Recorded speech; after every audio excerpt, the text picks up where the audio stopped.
somsa oirom dagi hana horasi ko matang matang ming lepham haibiro pura mok Bantarapur ngata ne ko Bantarapur ni lepham haida su jare ko ming minga mo bai ming hairo do percentage na ching bai bir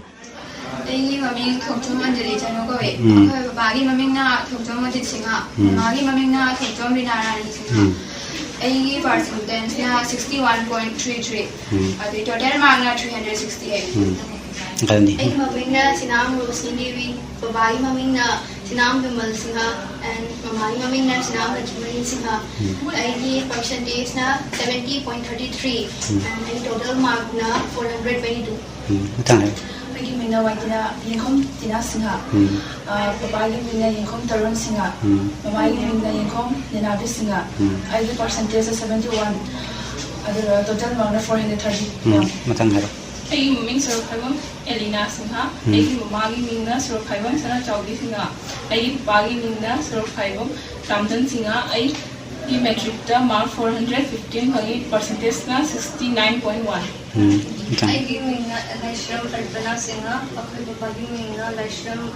Amal Singha, akhoi mamai mingna Laishram Anita Singha, ay mark 417 dawa ay percentage na 69.5.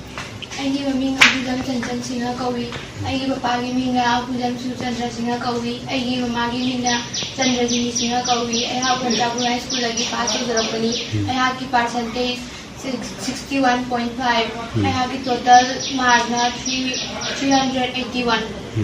Kadang mahata maheiroba ko kanoti emin life habiro aduga sana khona bana chingba punchigi dum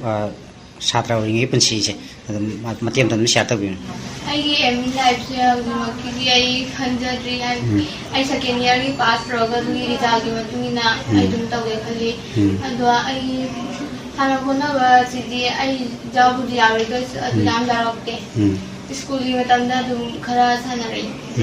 matang habi ai emin life se ai ni thabagi preparation to ke to boje aduga ai sana khana badi running se sum sanare hana school ki dum sport to weda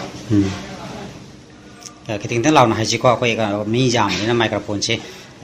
hapa da ngai tra baduna ni kiting law na haji ko matang habi ro Ay emin life se hulu na isa ke peno kanjri ba so 12 ki mark butuli le dum tam thaida sana kona ba ma dum angang ri te gi dum sana kona ba ma ge dum punchi gi satra ori ngi dum wari mate me le bi ba pamja da ba dum lai dum sana kona ba na sing ba dum ay sana ko dum gam sana ja kai sana dri ba nung thang ka ta mi nang di ma na ba ni thang noi ba na ba ni olympic jaw no bo no sana kona ba ga ji ti jam kan taw na ba ni che ma thang ai ro ji ke tina ni tra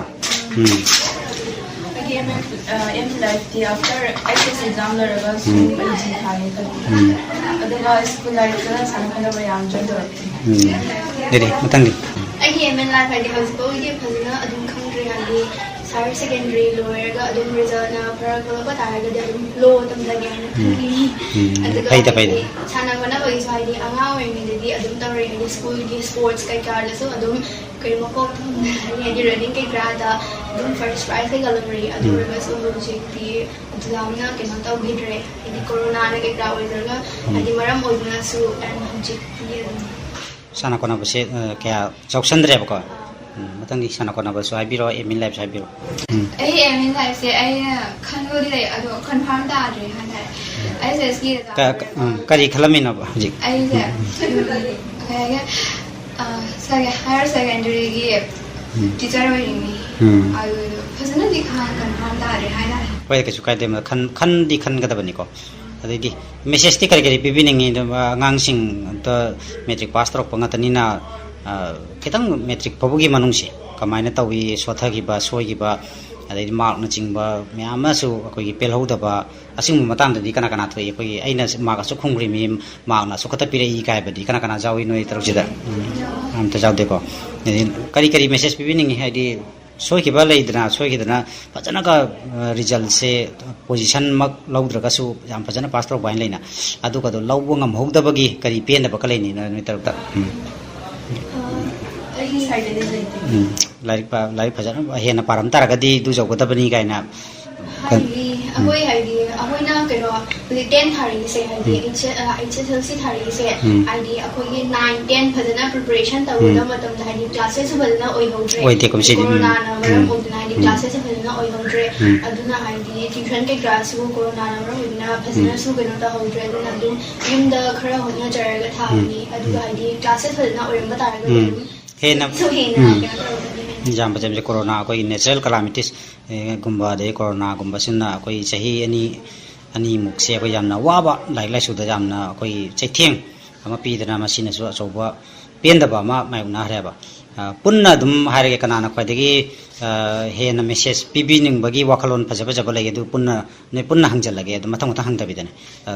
आंगांसिं हौरलिबा Satra maheiroisingda करी message पिबिनिंगी कना खुमनिंगी दुम हाइबिरो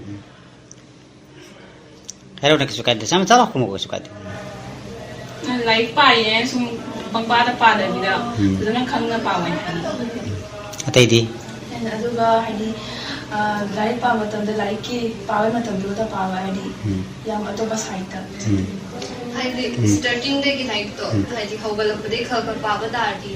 exam मतमदा exam Baba न होय हाइदी exam ममांगदा हाइदी अखोइसु तोरे exam ममांगदा like तो पाबा अदु आ ममांगदे पारबा दारदी result सु ma'am फजगदबनी अदुना हाइदी like तो पायना पाना दे बिसु आदे सानासु सानागदबनी मतम टाइमिंग दो में तो गदबनी अथंदगी wari selo selo poina ko andaki Bantarapur thabando jawbro noi chungbu kam ta ude thaban chungna hobro jigita andaki durga jawri dum jawi hebe ka kai da jawde kana nang jawbro pai thaban ji chungning ba phawbro kamai to ke thaban ma khon ji tar ngau ga leina ko masi haibe ka kai de phata wa da te ko thaban chung ba ji di dum nong di no wana lai mate thela ko nang ho bune ko hongdum chele den pare jam ngai ra ko dum matang da dum phagi juga dum khara jaw bani extra hen ba word jawi ba khot ki ba punamak jingbiri ba punamona aswengang ki nga piu